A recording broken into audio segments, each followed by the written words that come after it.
Hello viewers, सुरीले गीत संगीत channel के सभी वीडियोस के लिए इस चैनल को सब्सक्राइब करें और बेल आइकन दबाएं। Thank you. स्वागत है आपका आपके अपने चैनल सुरीले गीत संगीत में। आज मैं आपको झलझूलनी एकादशी के बारे में बता रही हूँ। साथ ही साथ मैं आपको इस एकादशी पर सुनी जाने वाली कथा भी सुनाऊंगी। यह एकादशी भादवा महीने के शुक्ल पक्ष की एकादशी को आती है। इस एकादशी को झलझूलनी एकादशी, परिवर्तनी एकादशी, वामन एकादशी व पद्मा एकादशी के नाम से भी जानते हैं। कहते हैं इसी एकादशी को राजा बलि के समक्ष भगवान विष्णु ने वामन 52 अंगुल का शरीर धारण कर 3 पग भूमि दान में मांगी थी। भगवान के उसी रूप की पूजा इस वामन एकादशी को की जाती है। इस व्रत को करने से नीच महापापियों का उद्धार हो जाता है। इस दिन व्रत करने वालों को हो सके तो पूरा समय भजन, पूजन, नाम जप या ओम नमो भगवते वासुदेवाय नमः मंत्र जप में बिताना चाहिए। साधु संतों को व जरूरतमंदों को यथाशक्ति दान देना चाहिए। झलझूलनी एकादशी के दिन माता यशोदा ने कुआं पूजन किया था। इस दिन कान्हा के जन्म उत्सव के रूप में भी मनाते हैं। जन्माष्टमी का व्रत करने वालों को इस एकादशी का व्रत जरूर करना चाहिए, तभी उसका संपूर्ण फल प्राप्त होता है। इस दिन माँ यशोदा व कान्हा के लिए जलवा पूजन, कुआं पूजन व बधाई गीत गाए जाते हैं, भजन गाते हैं और शाम के समय मंदिरों से भगवान को झूले में बिठाकर तथा माता यशोदा को कुआं पूजन के लिए ले जाया जाता है। इस प्रकार सारा दिन सेवा और भक्ति में बिताया जाता है।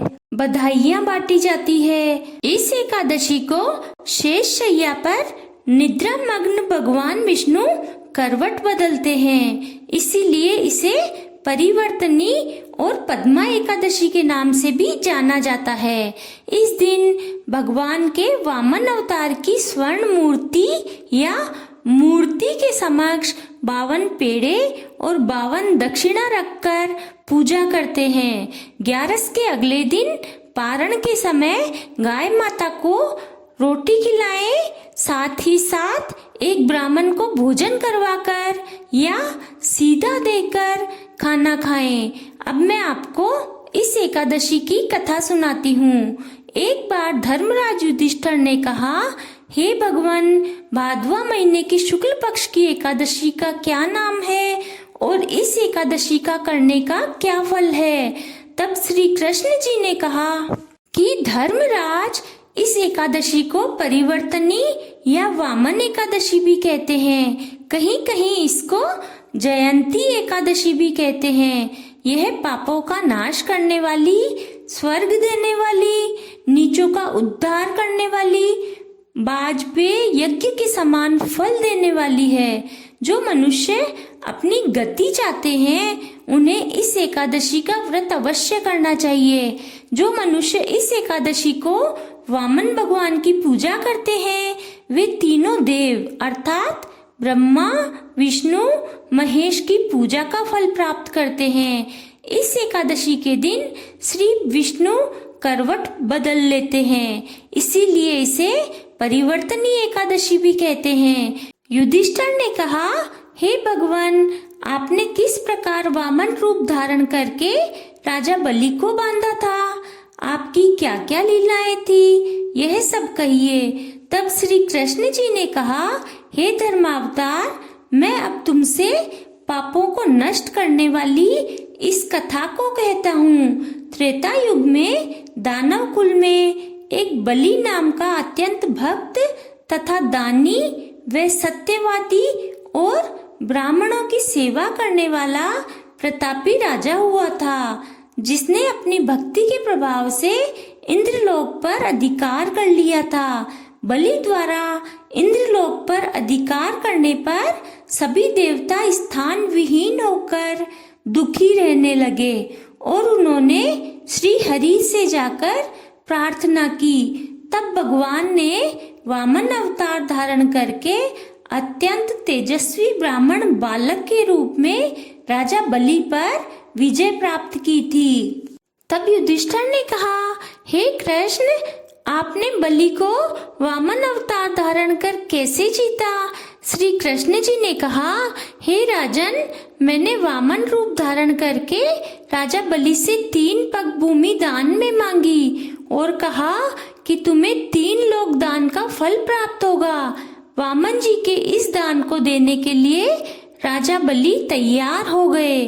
जब वह दान देने के लिए तैयार हुए तो मैंने अपने शरीर को बढ़ा लिया, जिससे भूलोक में पैर, भुवन लोक में जंगा, स्वर्ग लोक में कमर, महलोक में पेट, जालोक में हृदय, तपलोक में कंठ तथा सत्यलोक में मुख को रखकर अपने सिर को ऊंचा उठा लिया।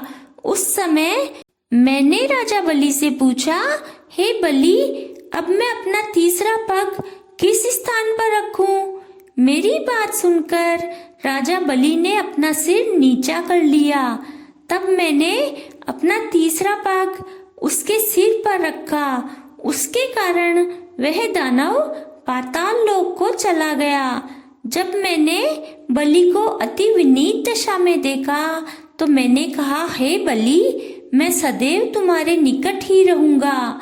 भादो महीने के शुक्ल पक्ष की परिवर्तनी नामक एकादशी के दिन मेरी एक प्रतिमा क्षीर सागर में शेषनाग शैया पर शयन करती रहती है, दूसरी राजा बलि के पास रहती है।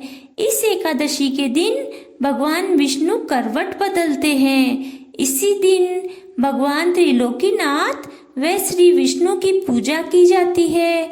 इसमें चावल, दही और रुपये का दान किया जाता है। इस व्रत में रात्रि जागरण करना चाहिए।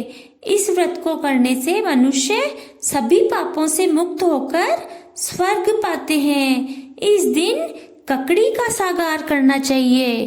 बोलो ओम नमो भगवते वासुदेवाय नमः।